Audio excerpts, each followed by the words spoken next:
নির্বাচনে বাধা দেওয়ার চেষ্টা হলে রুখে দেওয়ার হুঁশিয়ারি বিএনপির। পিআর নাকি বিদ্যমান পদ্ধতিতে ভোট সিদ্ধান্ত নেবে রাজনৈতিক দলগুলো, বললেন প্রেস সচিব। কেবল কার্যক্রম বন্ধ করে আওয়ামী লীগকে প্রতিরোধ করা যাবে না, বিচারের মাধ্যমে নিষিদ্ধের দাবি নাহিদের। আইনের সুযোগ থাকলেও এখনো সিদ্ধান্ত নেয়নি প্রসিকিউশন। রিজার্ভ চুরির মামলায় আরসিবিসি ব্যাংকের ৮ কোটি ১০ লাখ ডলার বাজেয়াপ্তের আদেশ। আইনি প্রক্রিয়ায় ফিলিপিন্স থেকে দ্রুত অর্থ ফেরানোর উদ্যোগ সিআইডির, শেষ পর্যায়ে তদন্ত। ভারতসহ আরও ৫ দেশে সাবেক ভূমিমন্ত্রী জাবেদের অবৈধ সম্পদের খোঁজ। গাড়ি চালকের বাসা থেকে ২৩ বস্তা নথি জব্দ, সস্ত্রীক দেশে ফেরাতে ইন্টারপোল।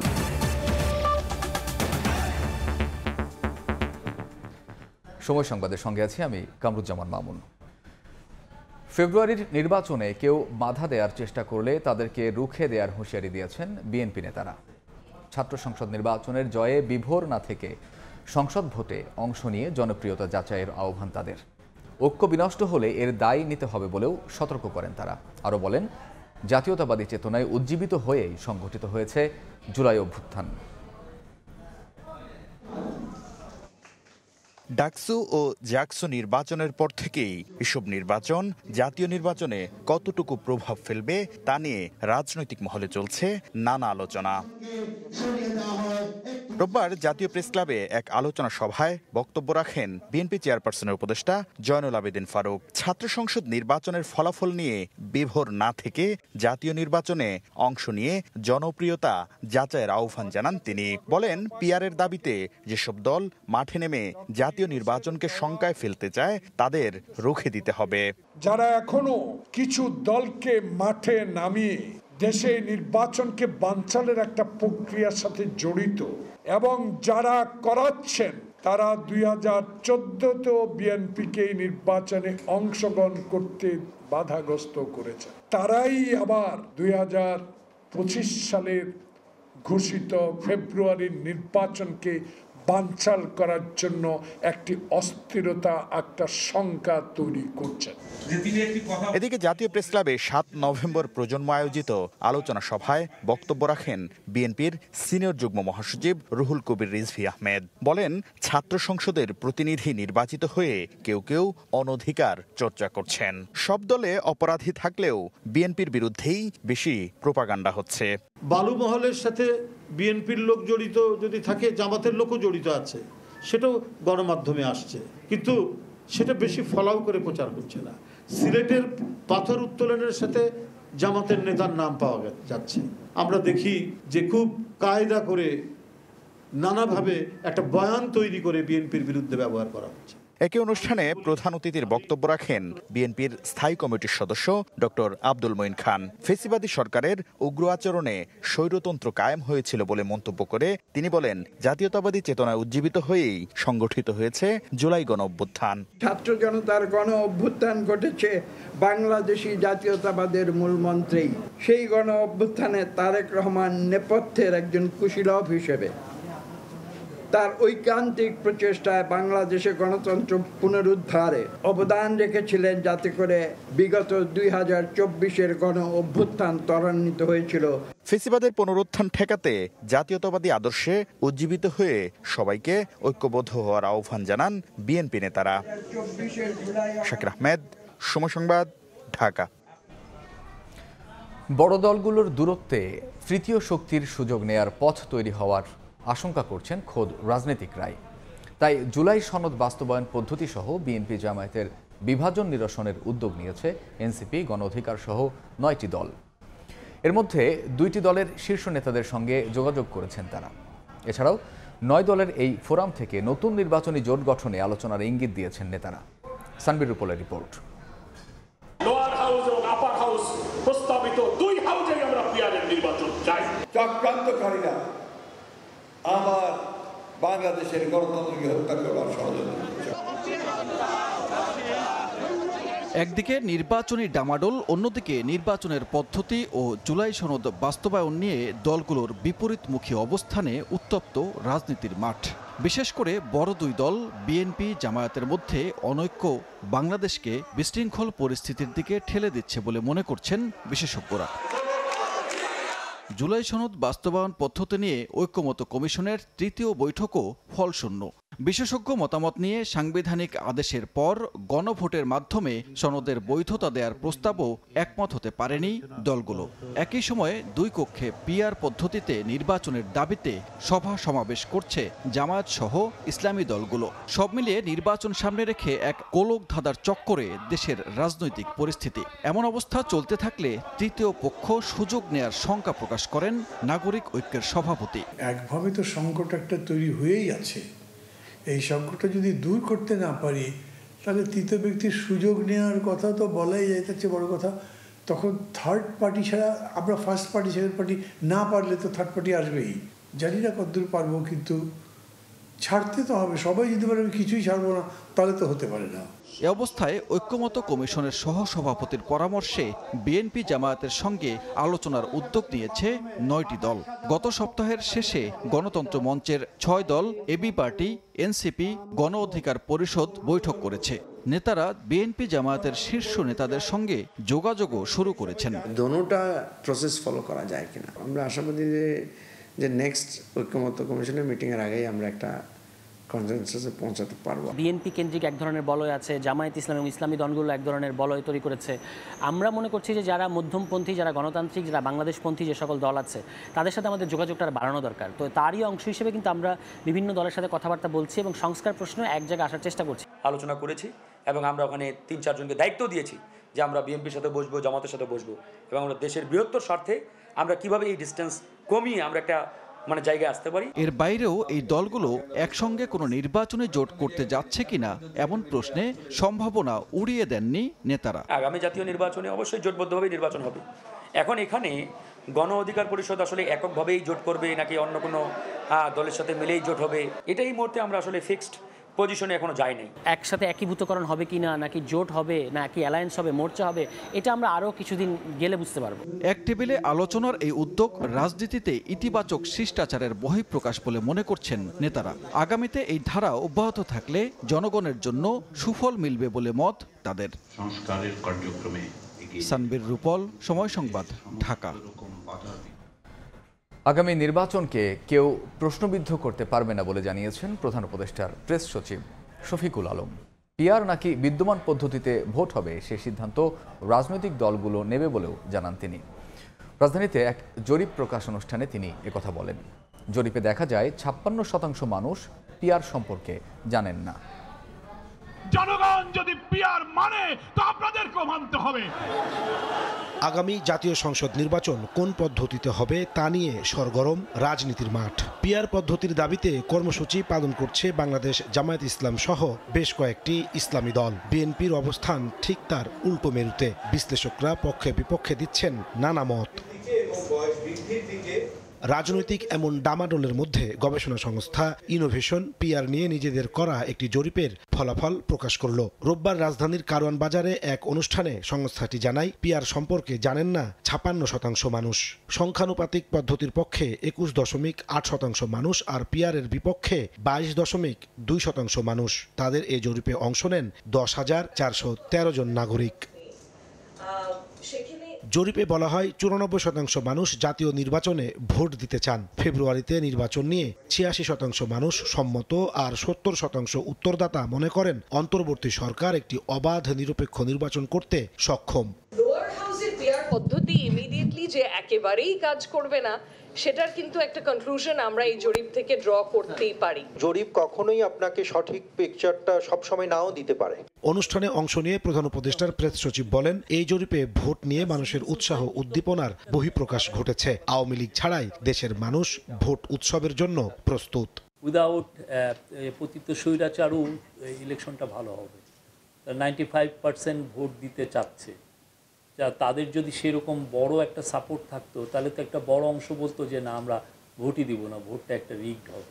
নির্বাচন কোন পদ্ধতিতে হবে তা রাজনৈতিক দলগুলো ঠিক করবে জানিয়ে শফিকুল আলম বলেন, জনগণই ডিসাইড করবেন এবং পলিটিক্যাল পার্টিগুলোই তারা ডিসাইড করবেন কি হবে, আপার হাউস না কোন হাউস, এটা এর মধ্যে গভর্নমেন্টের মিনিমাম কোনো সংশ্লিষ্টতা নাই।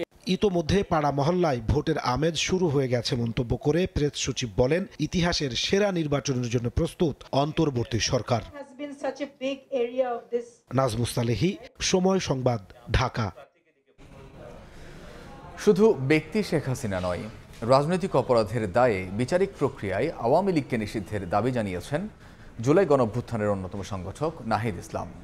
দুপুরে নাহিদকে শেখ হাসিনার পক্ষে রাষ্ট্রনিযুক্ত আইনজীবীর জেরা শেষে তিনি আরও বলেন, কার্যক্রম নিষিদ্ধ করে আওয়ামী লীগকে প্রতিরোধ করা যাবে না। এ ব্যাপারে চিফ প্রসিকিউটর জানান, আইনে সুযোগ থাকলেও আওয়ামী লীগের বিচারের বিষয়ে এখনও সিদ্ধান্ত হয়নি। শেষ হইয়াও হইল না শেষ। প্রসিকিউশন থেকে বলা হচ্ছিল জুলাই গণঅভ্যুত্থানের অন্যতম সংগঠক নাহিদ ইসলামী হবেন শেখ হাসিনার মামলার শেষ সাক্ষী, কিন্তু রোববার জানা যায় এ মামলায় আরও 2 জনের সাক্ষ্য নেওয়া হবে। এদিন শেখ হাসিনার পক্ষে রাষ্ট্রনিযুক্ত আইনজীবী 1 ঘণ্টা জেরা করেন নাহিদ ইসলামকে।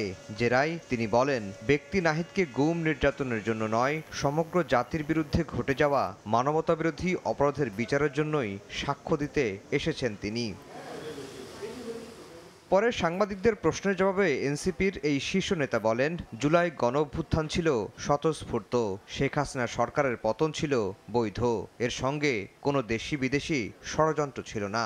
এটা জনগণের পক্ষ থেকে বৈধ ছিল, জনগণের অভ্যুত্থান হিসেবে জুলাই আগস্ট অভ্যুত্থান সংগঠিত হয়েছিল।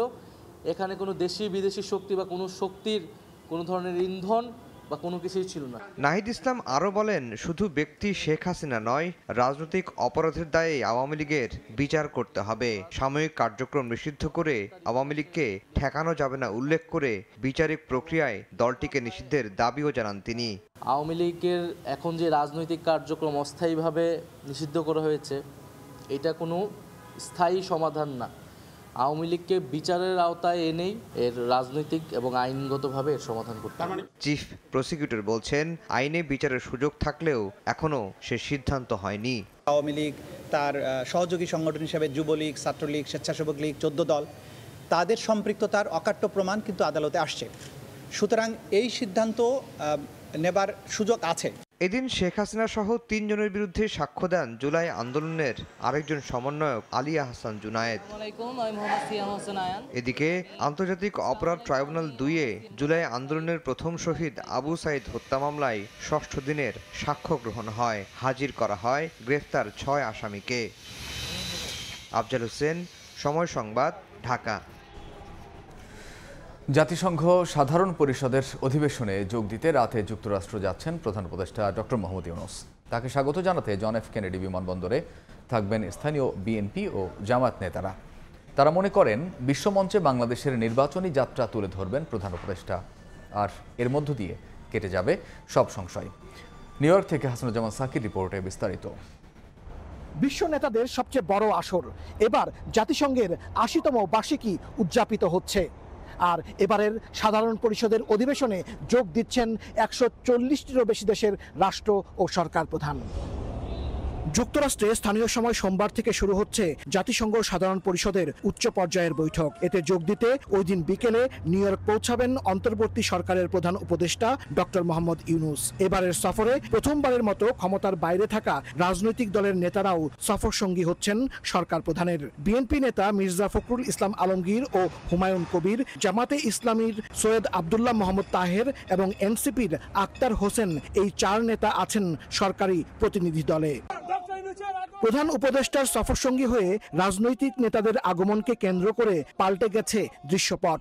এ নিয়ে উচ্ছ্বসিত যুক্তরাষ্ট্রের বিএনপি নেতারা। তারা বলছেন, নির্বাচন ও সংস্কার নিয়ে কিছু বিতর্ক থাকলেও বাংলাদেশ যে নির্বাচনমুখী, উন্নয়ন সহযোগীদের সেই বার্তা দিতে চায় অন্তর্বর্তী সরকার। আমরা চাই দ্রুত সময়ে নির্বাচন হোক, মানুষের যে ভোটের অধিকার সেটা ফিরে পায়। সফরসূচি অনুযায়ী ২৬ সেপ্টেম্বর জাতিসংঘ সাধারণ পরিষদে বাংলায় ভাষণ দেবেন প্রধান উপদেষ্টা। ২৭ সেপ্টেম্বর অভিবাসী বাংলাদেশিদের সংবর্ধনা ও ৩০ তারিখ রোহিঙ্গা বিষয়ক বিশেষ অধিবেশনে যোগ দেয়া ছাড়াও বিভিন্ন দেশের রাষ্ট্র ও সরকার প্রধানের সঙ্গে বৈঠক করবেন ডক্টর মোহাম্মদ ইউনূস। হাসানুজ্জামান সাকি, সময় সংবাদ, জাতিসংঘ সদর দপ্তর, নিউ ইয়র্ক, যুক্তরাষ্ট্র। যুক্তরাজ্য সহ বিভিন্ন দেশে প্রায় ৬০০ বাড়ির পর এবার সাবেক ভূমিমন্ত্রী সাইফুজ্জামান চৌধুরী জাবেদের ভারত সহ আরও ৫ দেশে নতুন সম্পদের খোঁজ পেয়েছে দুদক। শনিবার রাতভর জাবেদের স্ত্রীর গাড়ি চালক ইলিয়াস তালুকদারের চট্টগ্রামের বাড়ি ও আশপাশে অভিযান চালিয়ে 23 বস্তা সম্পদের নথি জব্দ করা হয়। এদিকে 120 কোটি টাকা ঘুষ নেয়ার অভিযোগে আরও 3টি মামলা হয়েছে জাবেদ সহ 20 জনের বিরুদ্ধে। আর স্ত্রীসহ জাবেদকে দেশে ফেরাতে ইন্টারপোলের দ্বারস্থ হচ্ছে দুদক। চট্টগ্রামের কর্ণফুলী থানার শিকলবাহা ইউনিয়নের একটি বাড়ি থেকে সাইফুজ্জামান চৌধুরী জাবেদের সম্পদের 23 বস্তা নথি জব্দ করেছে দুদক। তার ঘনিষ্ঠ সহযোগী উৎপল ও আব্দুল আজিজের রিমান্ডে দেওয়া তথ্যের ভিত্তিতে চালানো হয় এই অভিযান। জাবেদের স্ত্রী রুকমিলা জামানের গাড়ি চালক ইলিয়াস তালুকদারের বাড়ি ও আশপাশ থেকে এসব নথি জব্দ করা হয়। দুদক বলছে, যুক্তরাজ্য, যুক্তরাষ্ট্র, দুবাই ও সিঙ্গাপুরে থাকা 582টি বাড়িসহ সম্পদের বাইরে নতুন করে নথিতে ভারত, থাইল্যান্ড, মালয়েশিয়া, ফিলিপাইন, কম্বোডিয়াও তার সম্পদের তথ্য পাওয়া গেছে। এছাড়া অন্যান্য নথিপত্র যাচাই বাছাই শেষে পরবর্তী পদক্ষেপ নেওয়া হবে বলে জানিয়েছেন সংস্থাটির মহাপরিচালক। জনাব সাইফুজ্জামান চৌধুরী কর্তৃক বিদেশে মুদ্রা পাচার তথা মানি লন্ডারিংয়ের তথ্য প্রমাণ, দেশে বিদেশে ক্রয়কৃত বাড়ির মালিকানা, ভাড়া রায়, মেনটেন্যান্স ব্যয় বিভিন্ন তথ্য ডকুমেন্ট রয়েছে মর্মে দেখা যায়। এই সকল ডকুমেন্টস পর্যালোচনা করতে সময়ের প্রয়োজন। এর মাঝে বিদেশে থাকা জাবেদ ও তার স্ত্রী রুকমিলা জামানকে দেশে ফেরাতে ইন্টারপোলের দ্বারস্থ হচ্ছে দুদক। রেড নোটিশ জারি করতে চট্টগ্রাম আদালত থেকে মিলেছে অনুমতি। তদন্তকারী কর্মকর্তার আবেদনের প্রেক্ষিতে 21/9/2025 খ্রিস্টাব্দ তারিখে বিজ্ঞ আদালত রেড নোটিশ জারির নিমিত্ত অনুমোদন প্রদান করেছে। এছাড়া 120 কোটি টাকার ঘুষ নেওয়ার অভিযোগে সাবেক ভূমিমন্ত্রী সাইফুজ্জামান চৌধুরী জাবেদ সহ 20 জনের বিরুদ্ধে 3টি মামলার অনুমোদন দিয়েছে কমিশন। দুদক ইতিমধ্যে এই বিষয়ে আইনগত ব্যবস্থা নিয়েছে। তাসলিম তৌহিদ, সময় সংবাদ, ঢাকা। বাংলাদেশের ব্যাংক থেকে রিজার্ভ চুরির মামলায় ফিলিপাইনের আরসিবিসি ব্যাংকের 8 কোটি 10 লাখ ডলার বাজেয়াপ্তের নির্দেশ দিয়েছেন ঢাকার জ্যেষ্ঠ বিশেষ জজ আদালত। আইনি প্রক্রিয়ায় ফিলিপিন্স থেকে এই অর্থ দ্রুত ফেরানোর উদ্যোগ নেওয়া হবে বলে জানিয়েছে সিআইডি। সংস্থার হেডকোয়ার্টার্সে সংবাদ সম্মেলনে সিআইডি প্রধান জানান, এ মামলার তদন্তও শেষ পর্যায়ে। 2016 সালের 4 ফেব্রুয়ারি যুক্তরাষ্ট্রের ফেডারেল রিজার্ভ ব্যাংক থেকে বাংলাদেশ ব্যাংকের 10 কোটি 10 লাখ ডলার চুরি করে হ্যাকাররা। এ ঘটনায় দায়ের হওয়া মানি লন্ডারিং আইনের মামলা 9 বছর ধরে তদন্ত করছে সিআইডি। সংস্থাটির তদন্তে উঠে আসে 5টি ভুয়া অ্যাকাউন্টের মাধ্যমে চুরি হওয়া টাকা পাচারে জড়িত ফিলিপিন্সের আরসিবিসি ব্যাংকের তৎকালীন প্রেসিডেন্ট, জুপিটার ব্রাঞ্চের ম্যানেজার সহ বেশ কয়েকজন কর্মকর্তা। আরসিবিসি ব্যাংকে পাচার হয়েছিল চুরির 8 কোটি 10 লাখ ডলার। এ বিষয়ে ফিলিপিন্স সরকারের সরবরাহকৃত সাক্ষ্যের ভিত্তিতে 18 সেপ্টেম্বর ওই অর্থ বাজেয়াপ্তের আদেশ দেন ঢাকার জ্যেষ্ঠ বিশেষ জজ আদালত। লার্নেড সিনিয়র স্পেশাল জাজ সিআইডির ইনভেস্টিগেটিং অফিসারের এক আবেদনের প্রেক্ষিতে এই রিজাল কমার্শিয়াল ব্যাংকিং কর্পোরেশন ফিলিপিন্সে পাচারকৃত 81 মিলিয়ন ডলার সেটাকে কনফিসকেটেড করার জন্য সন্তুষ্ট হয়ে একটা আদেশ প্রদান করেছে। সংবাদ সম্মেলনে সিআইডি প্রধান জানান, আদালতের আদেশের কপি ফিলিপিন্সের যথাযথ কর্তৃপক্ষের কাছে পাঠানো হবে। দ্রুত অর্থ ফিরিয়ে আনার উদ্যোগ নেওয়া হয়েছে। 81 মিলিয়ন ডলার যেটা পাচার হয়েছিল, এই পাচারকৃত অর্থটাকে সম্পূর্ণ অর্থটাকে কনফিসকেশন করা হয়েছে এবং এটি খুব দ্রুতই আমরা মনে করছি যে এটা প্রপার চ্যানেল, প্রপার প্রসিজিউরের মাধ্যমে বাংলাদেশের ইয়ার ভিতরে ফেরত চলে আসবে আমাদের। এটা আমাদের জন্য অত্যন্ত আনন্দের একটি খবর। 86 বার সময় নিয়েও এ মামলা তদন্ত শেষ করতে না পারলেও সিআইডি প্রধান আবারও দাবি করেন তদন্ত শেষ পর্যায়ে। তদন্ত আমাদের চার্জশিটের আমরা খুব কাছাকাছি আছি, বাট এটি যেহেতু তদন্তাধীন বিষয়, আমরা এই ব্যাপারে এখনই কোশ্চেন নেব না। বাট দেশি বিদেশি যে চক্রের সাথে জড়িত থাকুক, আমরা তাদেরকে সিআইডির পক্ষ থেকে আমরা দ্ব্যর্থহীনভাবে বলতে চাই, আমরা বিন্দুমাত্র ছাড় এক্ষেত্রে দিব না এবং খুব সহজে আপনারা দেখবেন, এটিও আলোর মুখ দেখবে। চুরির 10 কোটি 10 লাখ ডলারের মধ্যে এ পর্যন্ত ফেরত এসেছে 34 কোটি 61 লাখ। দীর্ঘ প্রচেষ্টার এবং আইনি লড়াইয়ের মাধ্যমে। মাসুদুর রহমান, সময় সংবাদ, ঢাকা। সময় সংবাদ আরও থাকছে।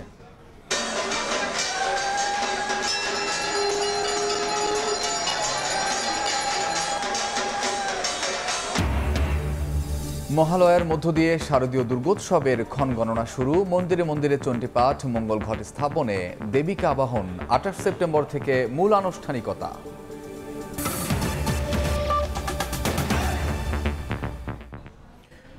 পোষ্যকোটা ইস্যুতে থমথমে রাজশাহী বিশ্ববিদ্যালয় ক্যাম্পাস। পোষ্য কোটা স্থগিত ও শিক্ষক লাঞ্ছিতের প্রতিবাদে পূর্ণ দিবস কর্মবিরতি পালন করছেন শিক্ষক কর্মকর্তা ও কর্মচারীরা। সকাল 9:30 থেকে বিশ্ববিদ্যালয়ের শহীদ বুদ্ধিজীবী চত্বরে অবস্থান নিয়ে কর্মবিরতি পালন করেন তারা।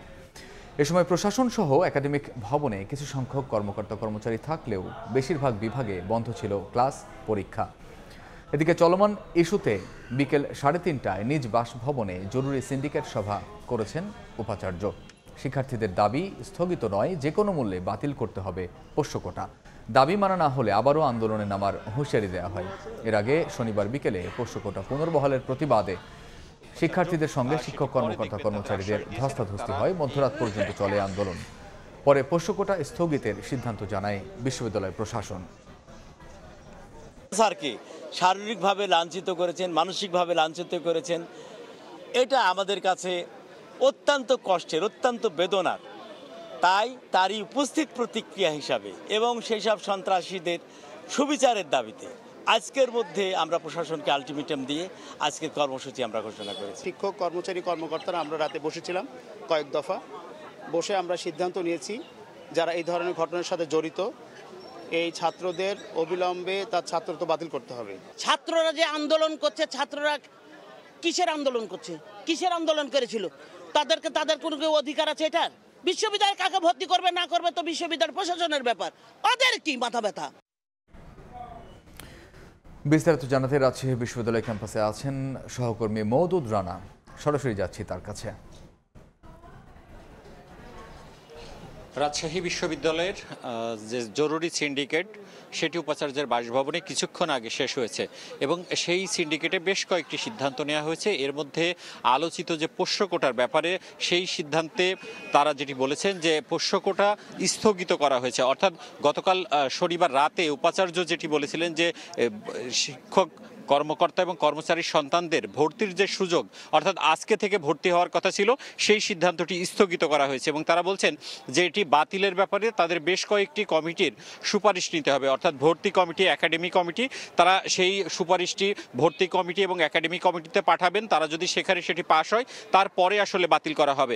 অন্যদিকে তারা যেটি বলেছেন যে রাকসু নির্বাচন যথাসময়ে হবে, অর্থাৎ রাজশাহী বিশ্ববিদ্যালয় কেন্দ্রীয় ছাত্র সংসদ, সিনেট ছাত্র প্রতিনিধি এবং হল সংসদ নির্বাচন যথাসময়ে হবে এবং সে লক্ষ্যে তারা প্রস্তুতি নিচ্ছেন।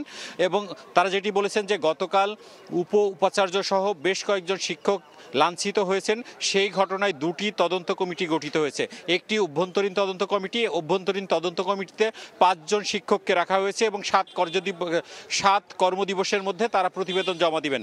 অন্যদিকে একটি বিচার বিভাগীয় তদন্ত কমিটি হবে এবং সেই বিচার বিভাগ যে তদন্ত কমিটি তারা স্বতন্ত্রভাবে তাদের মতো কাজ করবে এবং একটি দ্রুততম সময়ে সেই প্রতিবেদন জমা দিবেন। এছাড়াও যে সিন্ডিকেট সভা, সেই সিন্ডিকেট সভায় আলোচনা হয়েছে যে এখানে রাজশাহী বিশ্ববিদ্যালয়ের আশেপাশের যে এলাকা রয়েছে সেই এলাকার কিছু তৃতীয় পক্ষ তারা এই বিশ্ববিদ্যালয় অস্থিতিশীল করতে চায়, সে কারণে একটি লিয়াজো কমিটি করা হয়েছে যাতে কোনো ধরনের সমস্যা না হয়। এবং আমরা যতটুকু জানতে পেরেছি যে রাকসু নির্বাচনের যে সিদ্ধান্ত সেটি ইতিমধ্যে নির্বাচন কমিশনকে অবহিত করা হয়েছে এবং যেহেতু 25 তারিখে নির্বাচন, সেহেতু খুব দ্রুত প্রস্তুতি নেওয়ার জন্য এই সিন্ডিকেট সভা থেকে বলা হয়েছিল। এই ছিল আমার কাছে রাজশাহী থেকে সর্বশেষ। আমরা তখন সরাসরি ছিলাম রাজশাহী বিশ্ববিদ্যালয়ে। জানুয়ারিতেই নতুন পাঠ্য বই হাতে পাবে শিক্ষার্থীরা। বই ছাপানোর দায়িত্ব কারা পাবেন চলতি মাসেই সিদ্ধান্ত নেওয়া হবে বলে জানিয়েছেন অর্থ উপদেষ্টা ডক্টর সালেউদ্দিন আহমেদ। তবে গত বছর যাদের বিরুদ্ধে অনিয়মের অভিযোগ উঠেছে তাদের বই ছাপার কাজ দেওয়া হবে না বলে জানান তিনি। সরকারি ক্রয় সংক্রান্ত উপদেষ্টা পরিষদ কমিটির বৈঠক শেষে তিনি একথা বলেন। টেক্সট বই ছাপাবার ব্যাপারে বিভিন্ন সেখানে টেক্সট বইটা 1 জানুয়ারিতে আমাদের দেওয়ার কথা, যে এর আগে যারা যারা পেয়েছিল তাদের বইয়ের মান কীরকম ছিল, আমরা সেই কথাটা লিস্টটাকে আর কি যাচাই বাছাই করে আমরা বলছি যে আমরা তারপরে দেব। আগে কারা কতটা পেয়েছে, যাদের ব্যাপারে কিছুটা অনিয়মের আমরা মাঝে মাঝে সংবাদ পাই, সেই প্রতিষ্ঠানগুলো আইডেন্টিফাই করতে বলছি। আমরা চেষ্টা করছি যে সপ্তাহ 2-এর মধ্যে আবার যাচাই বাছাই করে নিয়ে আসি। মহালয়ার আনুষ্ঠানিকতার মধ্য দিয়ে শুরু হলো দুর্গাপূজার ক্ষণ গণনা। পিতৃপক্ষের অবসান এবং দেবীপক্ষের আবির্ভাবের মধ্য দিয়ে বাজল সনাতন ধর্মাবলম্বীদের সবচেয়ে বড় ধর্মীয় উৎসবের সূচনা ধ্বনি। সনাতন ধর্মের শাস্ত্র মতে এই দিনেই মর্তলোকে আসেন দুর্গতি নাশিনী। ঢাকেশ্বরী জাতীয় মন্দিরে আয়োজন করা হয় বিশেষ চণ্ডীপাঠ ও পূজা অর্চনা। 28 সেপ্টেম্বর থেকে শুরু হবে দুর্গাপূজার মূল আনুষ্ঠানিকতা।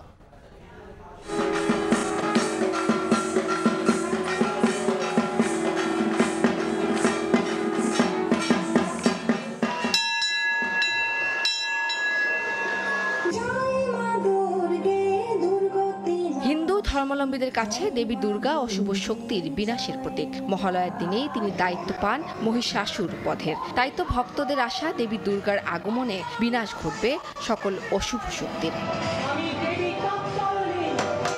ঢাকের বাদ্যই জানান দিচ্ছে শুরু হয়ে গেছে দেবী দুর্গার মর্তে আসার ক্ষণ। পিতৃপক্ষের অবসান হয়ে সূচনা হলো দেবী পক্ষের। মহালয়াকে ঘিরে রোববার ভোর থেকেই ঢাকেশ্বরী মন্দিরে চলে বিশেষ পূজার আনুষ্ঠানিকতা। এরপরেই শুরু হয় মহালয়ার ঘট স্থাপন সহ বিশেষ পূজা।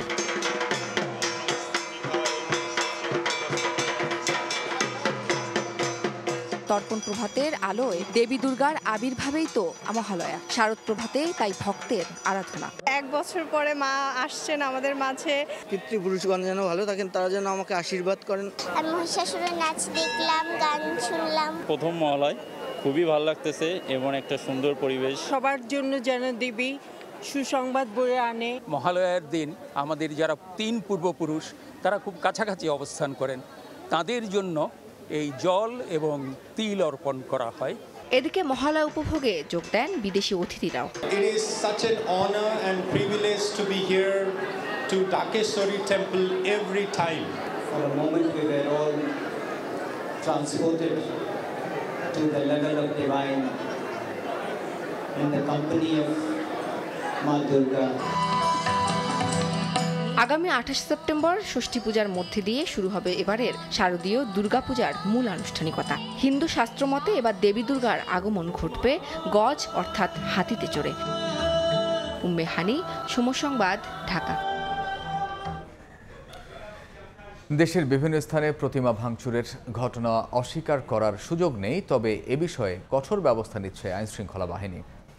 দুপুরে আইনশৃঙ্খলা সংক্রান্ত উপদেষ্টা পরিষদ কমিটির বৈঠক শেষে স্বরাষ্ট্র উপদেষ্টা জাহাঙ্গীর আলম চৌধুরী বলেন, দুর্গাপূজা নির্বিঘ্ন করতে আগামী 24 সেপ্টেম্বর থেকে সারা দেশে মণ্ডপ পাহারায় মোতায়েন থাকবে আইনশৃঙ্খলা বাহিনী। এ সময় জাতীয় নির্বাচন ও উৎসবমুখর হবে বলে আশা জানান উপদেষ্টা। মিয়ানমার থেকে মাদকের প্রবেশ ও দেশ থেকে সার পাচার বন্ধে আইনশৃঙ্খলা বাহিনী আরও কঠোর হচ্ছে বলেও জানান তিনি।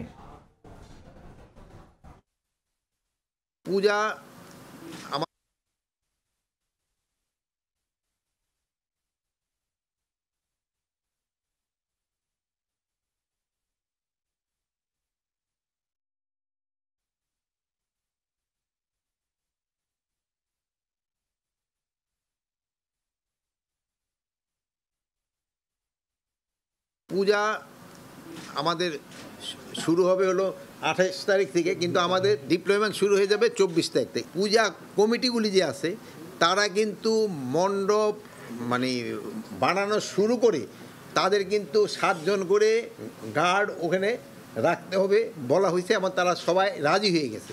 এখন কিন্তু মেইন দায়িত্বটা কিন্তু ওনাদের এইগুলি দেখার ইনস্ট্রাকশন দিয়েছে। থানা পুলিশ রয়ে গেছেন, তারপরে র্যাব, বিজিবি, আনসার এরও এখনও পেট্রোলিং করবে। ভাঙাচুরার সংখ্যা কি খুব বেশি? তো 2-1টা জায়গায় যে ছোটোখাটো 2-1টা ঘটনা ঘটতেছে না, আমি অস্বীকার করবো না, ঘটতেছে, বাট ঘটার সাথে সাথে আইনানুগ ব্যবস্থা নেওয়া হচ্ছে।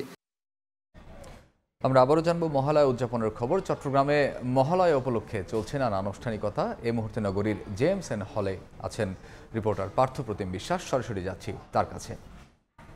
মাধ্যমে শারদীয় দুর্গোৎসবের যে ক্ষণ গণনা সেটি কিন্তু শুরু হয়েছে। আমরা আছি নগরীর জেএমসএন হল প্রাঙ্গণে। এখানে বাংলাদেশ পূজা উদযাপন পরিষদ চট্টগ্রাম মহানগরের আয়োজনে কিন্তু শারদীয় দুর্গোৎসব অনুষ্ঠিত হয়, এবং আজকে মহালয়ার যে আনুষ্ঠানিকতা সেই আনুষ্ঠানিকতাও কিন্তু আমরা দেখছি এখানে অনুষ্ঠিত হচ্ছে, এবং যে সাংস্কৃতিক অনুষ্ঠান সেটিও কিন্তু এখানে চণ্ডীপাঠের মাধ্যমে কিছুক্ষণ আগে এখানে শুরু হয়েছে। শুধু নগরীর জেএমসএন হল প্রাঙ্গণ নয়, নগরীর অন্যান্য যে মন্দিরগুলো রয়েছে সেসব মন্দিরেও কিন্তু আজকে মহালয়ার যে যে আনুষ্ঠানিকতা, সেই মহালয়ার যে আনুষ্ঠানিকতা, সেই আনুষ্ঠানিকতাগুলো অনুষ্ঠিত হচ্ছে। আসলে ভোরের আলো ফুটে ওঠার সঙ্গে সঙ্গেই পিতৃপক্ষ শেষে শুরু হয়েছে দেবী পক্ষ। শ্রী শ্রী চণ্ডীপাঠের মধ্য দিয়ে দেবী দুর্গার আবাহনেই মহালয়া হিসেবে পরিচিত। এই চণ্ডীতে রয়েছে দেবী দুর্গা সৃষ্টির বর্ণনা এবং দেবীর প্রশস্তি। আসলে সনাতন ধর্মাবলম্বী যারা রয়েছে তারা বিশ্বাস করেন দশভুজা শক্তিরূপে দুর্গা মণ্ডপে অধিষ্ঠান করেন এবং আজ শেফালি ঝরা শারদ প্রভাতে জলদ কণ্ঠে চণ্ডীপাঠ আর পিতৃপক্ষের তর্পণের যে সমর্পণ ঘটে, আর এই চণ্ডীতে আছে দেবী দুর্গার সৃষ্টির বর্ণনা। তাই ব্রহ্মা বিষ্ণু শিবত্রয়ী সম্মিলিতভাবে মহামায়ার রূপে অমোঘ নারী সৃষ্টির মাধ্যমে কিন্তু আসলে এই দুর্গাপূজার অনুষ্ঠান আমরা আজকে দেখছি বিভিন্ন সাংস্কৃতিক অনুষ্ঠান অনুষ্ঠিত হচ্ছে। সেক্ষেত্রে চট্টগ্রাম জ্যামশাল হল এলাকায় জ্যামশালে যে অনুষ্ঠান হচ্ছে, এছাড়া নগরীর গোলপাহাড় মন্দির এলাকায় বিভিন্ন ধরনের অনুষ্ঠান অনুষ্ঠিত হচ্ছে। সেক্ষেত্রে কিছুক্ষণ আগেই কিন্তু নগরীর যে জ্যামশাল হল এলাকায় এখানে মহালয়ার যে আনুষ্ঠানিকতা, সেই আনুষ্ঠানিকতার অনুষ্ঠানও কিন্তু এখানে শুরু হয়েছে। মূলত আগামী 28শে সেপ্টেম্বর ষষ্ঠী পূজার মাধ্যমে দুর্গাপূজা শুরু হলো। মূলত আজ থেকেই দুর্গাপূজার আগমন ধ্বনি কিন্তু শোনা যাবে এবং দুর্গাপূজার এই সূচনার দিনটি সারা দেশে বেশ আড়ম্বরের সঙ্গে কিন্তু উদযাপিত হচ্ছে এবং মহালয়া উপলক্ষে বিভিন্ন মন্দির ও পূজা কমিটি বিভিন্ন কর্মসূচি যেমন আয়োজন করেছে, তেমনি বিভিন্ন ধরনের পূজা অর্চনারও কিন্তু আয়োজন করেছেন। আপনারা দেখছেন ছোট ছোট শিশু যারা রয়েছে তারা কিন্তু বিভিন্ন সাংস্কৃতিক পরিবেশনার মধ্য দিয়ে আজকে শুভ যে মহালয়া, সে মহালয়ার আনুষ্ঠানিকতা কিন্তু নগরীর যে জ্যামশান হল, সেই জ্যামশান হলে কিন্তু অনুষ্ঠিত হচ্ছে। তো সেক্ষেত্রে বলা যায় শুধু নগরীর জ্যামশান হল নয়, নগরীর অন্যান্য যে মন্দির মঠগুলো রয়েছে সব জায়গায় মহালয়ার আনুষ্ঠানিকতা অনুষ্ঠিত হচ্ছে। তো এই ছিল আমার কাছে এখনো পর্যন্ত নগরীর জ্যামশান হল এলাকা থেকে এখানকার সর্বশেষ খবর। মহালয়ার আনুষ্ঠানিকতা জানাচ্ছিলেন চট্টগ্রাম থেকে সহকর্মী। ফরিদপুরের একটি বেসরকারি হাসপাতালে ভুল চিকিৎসায় গৃহবধূর মৃত্যুর অভিযোগ উঠেছে। স্বজনদের অভিযোগ যে চিকিৎসকের অপারেশন করার কথা ছিল তিনি না থাকায় মারা গেছেন রোগী। এ ঘটনায় দৃষ্টান্তমূলক শাস্তির দাবি করেছেন তারা। হাসপাতালের পরিচালক বলছেন অ্যানেস্থেশিয়ার পার্শ্ব প্রতিক্রিয়ায় মৃত্যু হতে পারে। তদন্ত প্রতিবেদন পেলেই ব্যবস্থা নেওয়া হবে বলে জানিয়েছেন সিভিল সার্জন।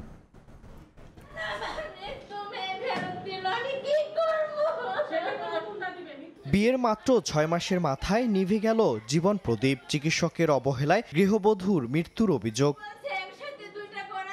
ফরিদপুরের চর ভদ্রাসন উপজেলার গৃহবধূ লামিয়ার পেটে ব্যথা অনুভব হলে জেলা শহরের আরোগ্য সদন বেসরকারি হাসপাতালে ভর্তি করা হয়। চিকিৎসকরা জানান তার অ্যাপেন্ডিসাইটিস ও পিত্তথলিতে পাথর রয়েছে, অপারেশন করতে হবে।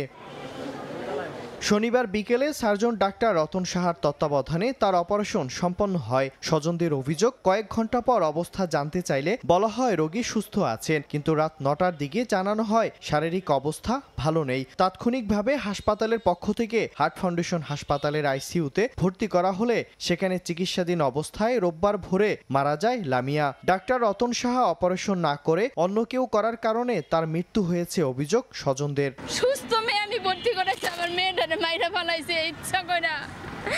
আমার মেয়েটার মুখের দিকে আমি তাকাইতে পারি না, আমার মেয়েটা মাইরা কালো বানায় ফেলাইছে। রতন কুমার স্যার সে করার কথা সে করে নাই, অপারেশনটা করছে অন্য একজন। ডাক্তারদের অবহেলাই হয়তো অন্যতম কারণ।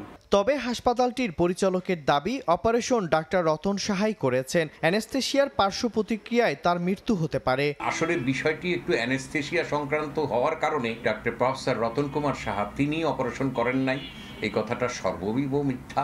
সিভিল সার্জন বলছেন এই ঘটনায় 3 সদস্য বিশিষ্ট তদন্ত কমিটি গঠন করা হচ্ছে। প্রতিবেদনে কেউ দোষী প্রমাণিত হলে ব্যবস্থা নেওয়া হবে। 3 সদস্য বিশিষ্ট একটা উচ্চ ক্ষমতা সম্পন্ন তদন্ত কমিটি গঠন করার প্রক্রিয়া নিয়েছি। আমি তদন্ত করে যথাযথভাবে ব্যবস্থা নেব। লামিয়া আক্তার ও হিমেল খানের পারিবারিকভাবে বিয়ে হয় মাত্র 6 মাস আগে। সংসারের পাশাপাশি এইচএসসি 2য় বর্ষের শিক্ষার্থী ছিল লামিয়া। সময় সংবাদ, ফরিদপুর। এবার সিলেট ও ময়মনসিংহ বিভাগের খবর।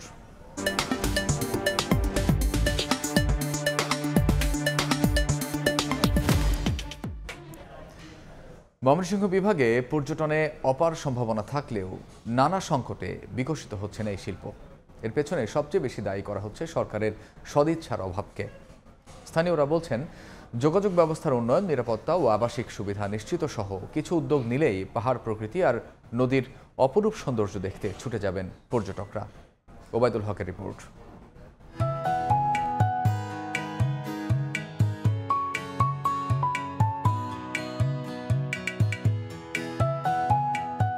পাহাড়, প্রকৃতি আর সংস্কৃতির অনন্য মেলবন্ধন ময়মনসিংহ।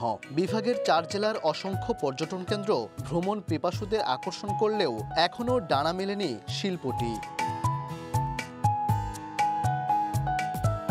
গারো পাহাড় আর আদিবাসী অধ্যুষিত জনপদ শেরপুর। ইকো ট্যুরিজম গড়ে ওঠার বিরাট সুযোগ থাকলেও অবকাঠামোগত দুর্বলতায় সেই সম্ভাবনা রয়ে গেছে অপূর্ণ।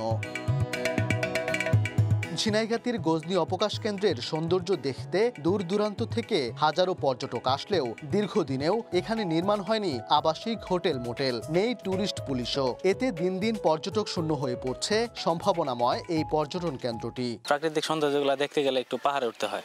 পাহাড়ে উঠতে গেলে যদি মানুষ চিন্তায় হয়, আতঙ্ক থাকে, তাহলে তো লোকজন আসবে না। মোবাইলের টাওয়ারের সমস্যা, লোকজন আইসে শরীর সংসারে বাড়ির পরিবার থেকে বিচ্ছিন্ন হয়ে যায়। আমাদের নিজস্ব নিরাপত্তা বাহিনী আছে, কর্মী আছে, এর বাইরে পুলিশ কাজ করছে যেন এখানে কোনো অনাকাঙ্ক্ষিত ঘটনা না ঘটে।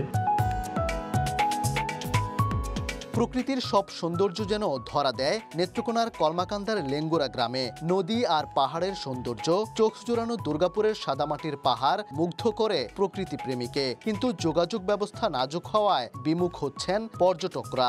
যাতায়াত ব্যবস্থা বা কোনো থাকার মতো বা খাবারের কোনো ভালো হোটেল বা থাকার মতো কোনো গেস্ট হাউস কোনো কিছুই কিন্তু নাই।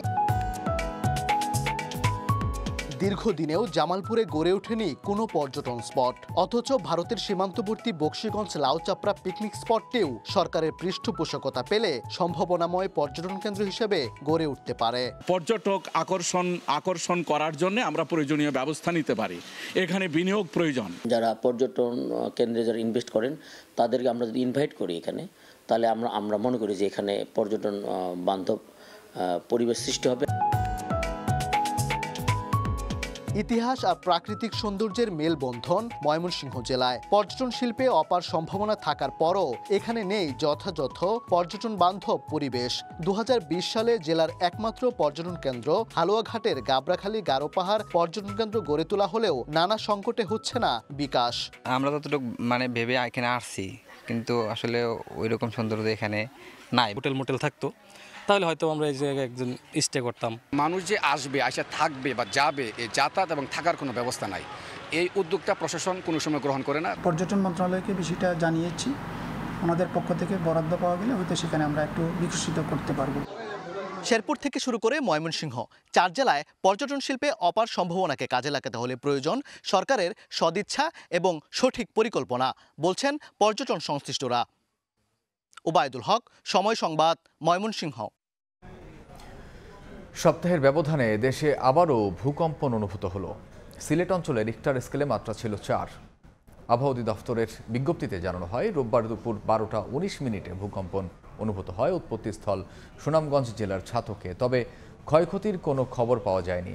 এর আগে গত 14 সেপ্টেম্বর রাজধানী সহ দেশের বিভিন্ন স্থানে 5.9 মাত্রার ভূমিকম্প অনুভূত হয়। সে সময় উৎপত্তিস্থল ছিল ভারতের আসাম। ডেঙ্গুর ভয়াবহ রূপ। একদিনে চলতি মৌসুমের সর্বোচ্চ 12 জনের মৃত্যু হয়েছে।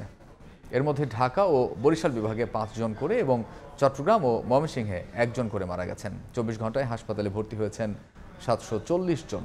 স্বাস্থ্য অধিদপ্তরের ডেঙ্গু বিষয়ক নিয়মিত প্রতিবেদনে তথ্য জানানো হয়েছে। এ নিয়ে চলতি বছরে ডেঙ্গুতে আক্রান্ত হলেন 41,831 জন, মারা গেছেন 179 জন।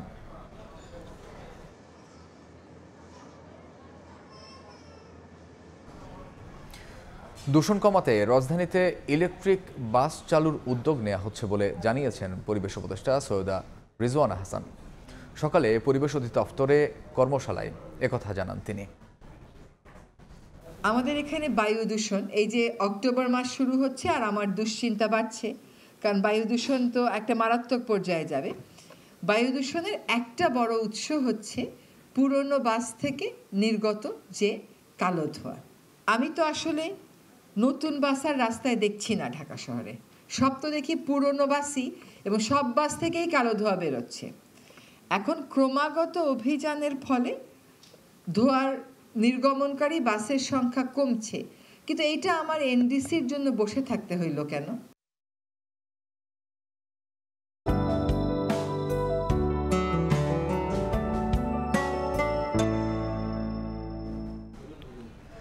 দেখে নেব এখনকার বাতাসের মানসূচক। বায়ুমান বিষয়ক সংস্থা IQAir এর সূচক অনুযায়ী বাংলাদেশে এখনকার বাতাসের মান: ঢাকা বিভাগের বায়ুর মান 158, যা সহনীয়, বাতাসের আর্দ্রতা 51%। চট্টগ্রাম বিভাগে বায়ুর মান 60, এটি সন্তোষজনক, বাতাসের আর্দ্রতা 77। রাজশাহী বিভাগে বায়ুর মান 140, যা সহনীয়, আর্দ্রতা 60। সিলেট বিভাগে বায়ুর মান 117, এটি সহনীয়, বাতাসের আর্দ্রতা 57%। খুলনা বিভাগের বায়ুমান 155, যা সহনীয়, বাতাসের আর্দ্রতা 61। বরিশাল বিভাগে বায়ুর মান 73, এটি সন্তোষজনক, আর্দ্রতা 68। রংপুর বিভাগের বায়ুমান 112, যা সহনীয়, বাতাসের আর্দ্রতা 54। ময়মনসিংহ বিভাগের বায়ুমান 107, এটিও সহনীয়, বাতাসের আর্দ্রতা 56%। সারা দেশে বায়ুর মান সবচেয়ে ভালো চট্টগ্রামে 60 আর সবচেয়ে খারাপ ঢাকায় 158। শ্রীলঙ্কা ম্যাচের জয়ে উচ্ছ্বসিত টিম বাংলাদেশ। রিকভারির জন্য আজ কোনো অনুশীলন নয়, দুবাইয়ে বিশ্রামে কাটাবে লিটন বাহিনী। অনুশীলন না রেখে ভারত ম্যাচের আগে ক্রিকেটারদের মানসিকভাবে চাঙ্গা হতে সময় দেওয়া হয়েছে। একই ভেন্যুতে সুপার 4-এর সব ম্যাচ হওয়ায় বাড়তি সুবিধা পাবে বাংলাদেশ। ভারত পাকিস্তানের মধ্যে এক ম্যাচ হারলেও সুযোগ থাকছে ফাইনালের। দুবাই থেকে সাব্বির মিথুন জানাচ্ছেন বিস্তারিত। এই দুবাইতে বাংলাদেশ গড়তে পারে নতুন একটা ইতিহাস। শ্রীলঙ্কার বিপক্ষে বাংলাদেশ দল যে ধরনের মোমেন্টাম পেয়েছে, তাতে সেই মোমেন্টামটা জিয়ে রেখে 24 এবং 25 তারিখে যে দুটো ম্যাচ রয়েছে, অর্থাৎ ভারত পাকিস্তান, সে দুটো ম্যাচের মধ্যে বাংলাদেশ সেই মোমেন্টামটা কাজে লাগিয়ে নিজেদের ফাইনালে ওঠার রাস্তাটা পরিষ্কার করতে চাইবে। এবং বাংলাদেশ দলের সামনে এখন একটা লম্বা বিরতি। 24 তারিখের আগে যেহেতু কোনো ম্যাচ নেই, বাংলাদেশ দলকে সম্পূর্ণ বিশ্রাম দিয়েছে টিম ম্যানেজমেন্ট। এই সময়ে খেলোয়াড়রা নিজেদেরকে চাঙ্গা করে নিবে, টিম হোটেলেই পুরো সময়টা কাটাবে।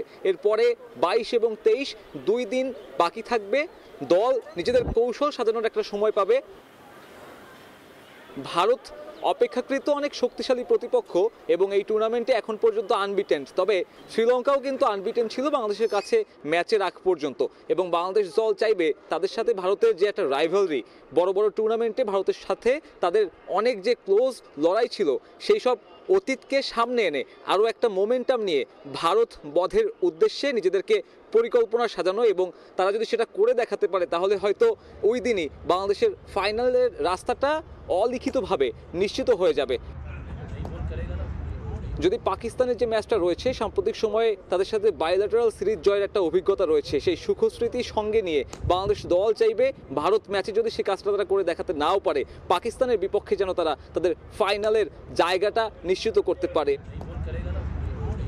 টি-20তে যে ফরম্যাটটা আসলে বাংলাদেশ দলের সাথে তেমনভাবে যায় না, সেই টি-20তেই বাংলাদেশ যেভাবে দলগত পারফরমেন্স দেখাচ্ছে, তাতে এই দলের কাছ থেকে আসলে অনেক কিছুই প্রত্যাশা করা যায়। এবং মোস্তাফিজুর রহমান যে পারফরমেন্সটা করেছে, তাওহিদ হৃদয় যেভাবে ফর্মে ফিরেছে, তাতে বাংলাদেশ দল চাইবে সেই মোমেন্টামটা ধরে রেখে, সেই মোমেন্টামটা কাজে লাগিয়ে এশিয়া কাপের আরাধ্যের শিরোপাটা ছুঁয়ে দেখার।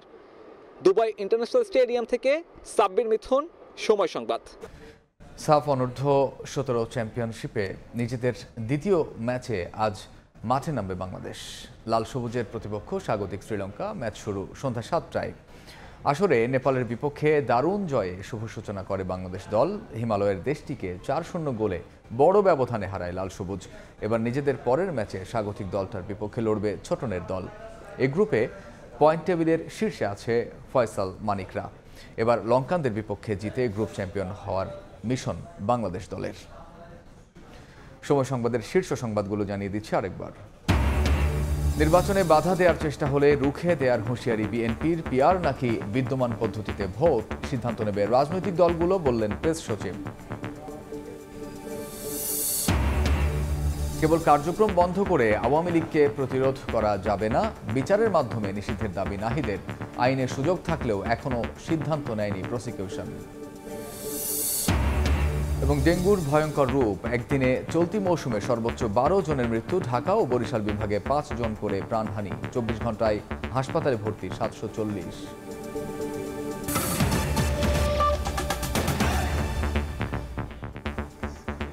এই ছিল সময় সংবাদে। বাংলা সময় নিয়ে কিছুক্ষণ পর সঙ্গে থাকবেন সহকর্মী আফরোজা মোন্টাসী মিঠু। ধন্যবাদ মামুন। বাংলা সময় নিয়ে ফিরছি কিছুক্ষণ পর, সঙ্গে থাকুন সময়ের।